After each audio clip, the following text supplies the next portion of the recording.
Deru ombak pantai Anyer seharusnya menjadi musik yang menenangkan. Sebuah lambaian selamat datang dari alam setelah berjam-jam terjebak dalam kemacetan Jakarta. Bagi 15 karyawan dari sebuah agensi periklanan yang sedang mengadakan acara gathering tahunan, villa besar bergaya kolonial yang mereka sewa tampak seperti surga kecil. Bangunannya megah dengan pilar-pilar putih yang kokoh dan halaman luas yang langsung menghadap ke laut. Tawa dan sorak-sorai pecah saat mereka semua turun dari minibus, melupakan sejenak target dan tenggat waktu yang mencekik di ibu kota. Fahmi, salah satu desainer grafis, menghirup dalam-dalam udara asin itu.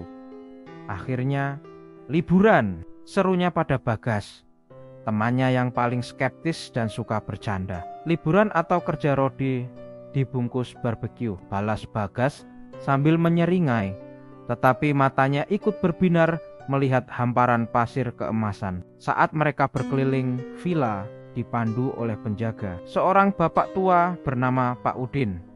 Suasana riang itu sedikit terganggu. Dewi, gadis dari tim keuangan yang dikenal agak sensitif, berhenti di depan sebuah pintu kayu jati yang tampak lebih tua dan lebih gelap dari pintu lainnya di ujung koridor lantai 2. "Pak, kamar ini kok auranya beda ya? Rasanya dingin banget," kata Dewi pelan. Pak Udin tersenyum tipis, senyuman yang tidak mencapai matanya. "Oh, yang itu kamar lama, Neng. Tidak kami sewakan. Anggap saja gudang. Kuncinya juga entah kemana. Pokoknya pesan saya cuma satu.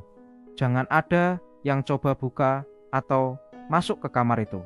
"Ya," katanya dengan nada datar yang anehnya terdengar seperti peringatan serius. Bagas tertawa. "Halah, paling isinya debu sama sarang laba-laba. Tenang aja, Pak. Kita nggak bakal ganggu penunggunya," candanya yang disambut tawa kecil dari yang lain. Tapi Fahmi melihat senyum Pak Udin tidak berubah. Acara hari pertama berjalan lancar. Permainan di pantai, makan siang bersama, lalu bebas hingga acara barbeque di malam hari. Saat itulah Fahmi mulai menyadari sesuatu. Lia dan Doni, dua orang dari tim pemasaran yang status hubungannya selalu menjadi gosip di kantor, sering menghilang berduaan. Mereka tidak terlalu ikut dalam keseruan, lebih sering berjalan menyusuri pantai atau duduk di sudut teras yang jauh berbisik-bisik mesra. Fahmi hanya mengangkat bahu, menganggapnya hal biasa. Malam harinya, setelah perut kenyang oleh sate dan jagung bakar, suasana menjadi semakin santai. Beberapa orang bernyanyi diiringi gitar, yang lain hanya menikmati suara ombak di bawah langit yang cerah. Sekitar pukul 11 malam, Citra, salah satu rekan mereka, pamit ke toilet di lantai 2. 5 menit berlalu, Citra tidak kembali. 10 menit, tiba-tiba dari lantai atas terdengar suara jeritan melengking yang memecah keheningan malam. Jeritan penuh teror yang membuat semua orang terlonjak kaget. Fahmi dan Bagas adalah yang pertama berlari ke atas. Mereka menemukan pintu toilet terkunci dari dalam. Mereka menggedor-gedor, memanggil nama Citra, tetapi hanya suara tangisan histeris yang menjawab dari dalam. "Dobrak!" teriak Bagas. Dengan beberapa kali hantaman bahu, pintu kayu itu akhirnya jebol. Mereka menemukan Citra terduduk di lantai, meringkuk di sudut, wajahnya basah oleh air mata dan pucat pasi seperti mayat. "Ada apa sih, Ci?" tanya Fahmi panik. Citra hanya menggeleng, menunjuk ke arah cermin di atas wastafel dengan jari gemetar. Di sana," isaknya perempuan, rambutnya panjang. Bagas menyorotkan senter ponselnya ke cermin. "Tidak ada apa-apa, gak ada siapa-siapa." "Cit, lo kecapean kali." "Aku nggak bohong," jerit Citra. "Tadi pintunya kekunci sendiri, terus ada bau bunga melati. Aku dengar ada yang nangis. Pas aku lihat cermin, ada perempuan berbaju putih di belakangku." Wajahnya hancur, suasana menjadi tegang. Canda tawa lenyap seketika. Malam itu, tidak ada yang berani tidur sendirian. Mereka semua berkumpul di ruang tengah, mencoba meyakinkan diri bahwa itu hanya halusinasi Citra. Keesokan harinya, semua orang mencoba bersikap normal. tetapi awan ketakutan sudah menggantung di atas villa itu. Acara tetap berjalan, namun terasa hambar. Menjelang malam, rasa cemas itu kembali. Tidak ada lagi yang berani naik ke lantai 2 sendirian. Bagas, yang sejak awal paling vokal meremehkan kejadian semalam, memutuskan untuk tidur lebih dulu di salah satu kamar di lantai bawah bersama Fahmi dan 2 teman lainnya. "Gue capek dengerin cerita horor, mending tidur," katanya sebelum merebahkan diri. Sekitar pukul 2 dini hari, Fahmi terbangun karena suara dengkuran aneh. Bukan dengkuran biasa, melainkan suara napas yang berat, dalam, dan kasar, seperti suara binatang besar. Ia juga mencium bau aneh yang menusuk hidung, bau seperti singkong bakar yang gosong, bercampur dengan aroma anyir yang membuat perut mual. Fahmi membuka matanya perlahan. Sumber suara itu datang dari ranjang di sebelahnya, tempat Bagas tidur. Awalnya, Fahmi mengira Bagas hanya mengigau. Ia menoleh, dan apa yang ia lihat membuatnya lupa cara bernapas. Di samping Bagas yang tidur telentang, berbaring sesosok makhluk raksasa. Tubuhnya besar, hitam, dan ditutupi bulu tebal dan gimbal. Matanya yang merah menyala seperti bara api, menatap lurus ke langit-langit. Makhluk itu sebuah genderuwo, tidak melakukan apa-apa. Ia hanya berbaring di sana, di samping Bagas, seolah menemaninya tidur. Kehadirannya memancarkan aura purba yang begitu berat dan menekan, hingga membuat udara di dalam ruangan terasa sesak. Fahmi ingin berteriak, tetapi suaranya seolah dicuri. Ia ingin bergerak, tetapi tubuhnya kaku seperti batu.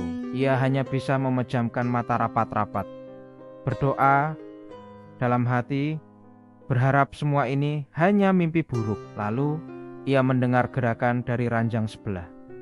Ia memberanikan diri membuka matanya sedikit. Ia melihat Bagas bergerak gelisah dalam tidurnya. Perlahan, mata Bagas terbuka. Selama beberapa detik, Bagas hanya menatap langit-langit dengan bingung. Lalu ia menoleh ke samping. Tidak ada jeritan. Yang ada hanyalah mata yang melotot ngeri, wajah yang berubah pucat pasi, dan tubuh yang gemetar hebat tak terkendali. Rahang Bagas terkunci, mulutnya terbuka tanpa suara. Fahmi melihat genangan basah mulai menyebar di celana pendek yang dikenakan. Bagas, si skeptis itu, terkencing-kencing karena teror yang tak terkatakan. Setelah beberapa detik yang terasa seperti selamanya, Bagas akhirnya berhasil mengeluarkan suara, bukan teriakan, melainkan lenguhan parau yang penuh ketakutan.